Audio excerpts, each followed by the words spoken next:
За энэ удаагийн видеогоор сигма цэнгийн нэгттэй дамжуулагч бөмбөлөгт үйлчлэх даралтыг олоо гэсэн ийм бодлогыг бодъё. За энэ дээр хэдүүлээ ямар нэг ийм ялтас байна гэж үзье. За энэ нэг ямар нэг DS гэсэн гадаргууд DQ гэсэн цэнэгтэй ялтас байна гэж үзье. За тэгэхээр энэ ялтаст бид нар үйлчлэх I гэдэг цахилгаан орныг олох хэрэгтэй. За тэгэх юм бол юу болох вэ гэхээр бид нар энэ дээр I үржих нь DQ гэх юм бол энэ хэсэгт үйлчилж байгаа DF гэсэн хүчийг олно гэсэн үг.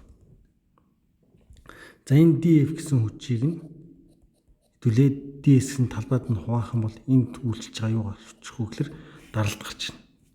За ингээ бодох юм бол энэ нь I DQ хуваах нь тэгээд DS гэж бодно. DQ DS хуваах юм бол энэ бол юу болох вэ гэхээр цэнгийн нэгт болох хэрэгтэй. I үржих нь цэнгийн нэгт нь сигма. За ингэм бид нар юу болох вэ гэхээр даралтыг олно гэсэн. За тэгэхээр яг энэ хэсэгт үйлчилж байгаа бид нар даралтыг ерөнхийдөө олох гол асуудал байна гэсэн үг. Юу? Цахилгаан орны хүчлэгийг олно.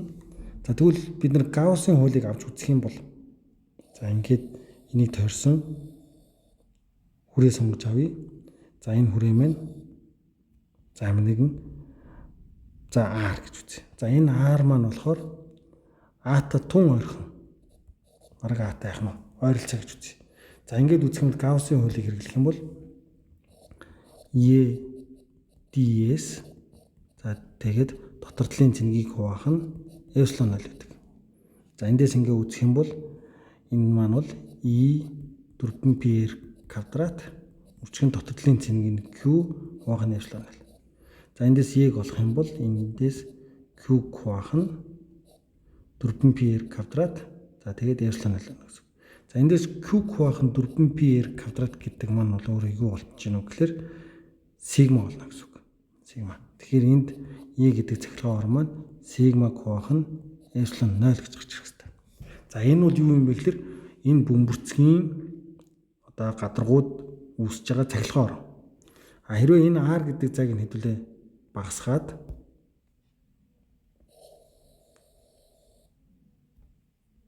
А дотор авч үзье. А дотор. За ингээд энэ дээр бол юу болох вэ гэхээр энэ R маань А-та бага гэж үзвэл энэ дотор талд нь орших энэ хүрээний дотор орших цэнийг бол тэг болчихно. Тэгэхээр энэ дотор талын цахилгаан орн бол дотор хэсэг дэх цахилгаан орн бол тэг болно гэсэн. За тэгвэл энэ дээр юу болж ийнө вэ гэхээр бид нар ямар нэгэн энд сонгож авсан энэ гадаргууг авъя. За энэ гадаргууг авъя. За энийг яах вэ гэхээр ингэж шилжүүлээд үзье.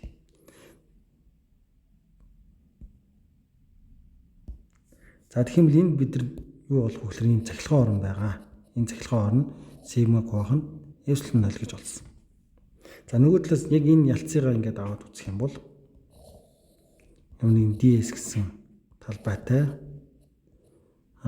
сигма гэсэн гадаргуун нэгттэй гэж үзэх юм бол бид нар Гауссын хуулийг энэ дээр бичвэл за өмнөх видеонууд дээр яригдсан. За энд бол бид нар энэ дурын гадаргуу авч болно. За тэгвэл юу болох вэ гэхээр эндээс бол сигмаг үржих нь DS за энэ нь бол дотор талын цэнгийг E-г үржих нь DS за тэгээд дотор талын цэнгийг нь хуваах нь эпсилон 0 гэж бодно. За тэгэнгүүт энэ дэр яг ялцыг авах юм бол цахилгаан орны хүчлэг маань ингэж гарч ирнэ. Ингэж гарч ирнэ. За энэ бол юу юм бэ гэхээр ялцын үүсгэх цахилгаан орн гэж үзнэ. За тэгвэл эндээс E ялцсих маань үржих нь энд бол хоёр гадаргуу байгаа учраас 2DS болно.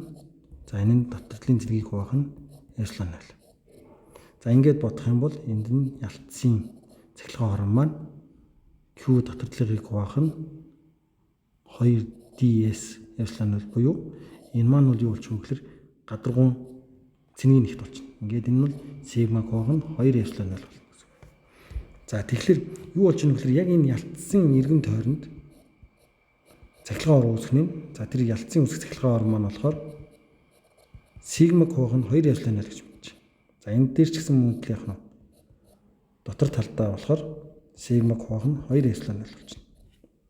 За тэгвэл бөмбөцөг буюу бөмбөлөг ингээ авах юм бол гадна талдаа цахилгаан орон сигма кох нь эпсилон 0 байгаа. За энэ юу юм бэ гэхээр энэ жижиг хэсгийн ялцын үүсгэх цахилгаан орон болон бөмбөрцгийн одоо бусад хэсгээс үүсэж байгаа цахилгаан орны нийлбэр болж байгаа. Тэгэхээр яг энэ гадаргуун орчим авч үзвэл яг энэ орчим авч үзэх юм бол энэ дээр ерөөсөө хоёр цахилгаан орны нийлбэр нь сигма кох нь 2 эпсилон 0 гэсэн үг. Юу гэж юм гэхээр эндээс ялцын үүсгэх цахилгаан орон ds гэсэн талбайн үүсгэх цахилгаан орон энэ сигма кох нь 2 эпсилон 0. За тэгээд одоо бөмбөрцгийн бусад хэсгээс нь үүсгэх цахилгаан орон. Бусад хэсгээс нь үүсгэх цахилгаан орон. Энэ хоёрын нийлбэр маань сигма кох нь 2 эпсилон 0 гэдэг маань юу юм бэ гэхээр сигма кох нь эпсилон 0 гарч байгаа. Энэ Гауссын хуулиар энэ хоёрын нийлбэр нь сигма кох нь эпсилон 0 болж байна гэсэн. А тэгвэл дотор талд юу болж байгаа? Дотор талд үзэх юм бол энэ ингээ үзвэл ялцын үүсгэх цахилгаан орон маань сигма кох нь 2 эпсилон 0. За бусад хэсгийн үүсгэх цахилгаан орон энэ дэр бол гадагш байна. Энэ дэр бол гадагш байна. Тэгэхээр энэ хоёрын нийлбэр юу болж байна вэ гэхээр энэ дэр цахилгаан орон тэг болж байгаа. Яг тэгэхээр дотор талд нь нөлж. Тэгэхээр эндээс юу болж байна вэ гэхээр бусад хэсгийнх нь үүсгэх цахилгаан орон маань өөрөө сигма кох нь 2 эпсилон 0 болж байна. Тэгэхээр бидний бодлого маань юу болоод байна вэ гэхээр энд байгаа ялц маань энд ямар нэг ийм ялтас байх нь сигма гэсэн гадаргуун цэний нэгтэй ялц маань ямар нэгэн оронд байна. За тэр нь сигма кох нь эпсилон 0 биш. А энүүний хагас буюу сигма кох нь 2 эпсилон 0 гэсэн оронд байна гэж үзнэ. Тэгэхээр бидний энэ олох гээд байгаа е маань юу болж байна вэ гэхээр сигма кох нь 2 эпсилон 0 гэсэн. Тэгээ үржих нь сигма буюу энд үүсэх даралт маань сигма квадрат хуваах нь 2 эпсилон 0 гэж явна. Гарч ирнэ гэсэн үг.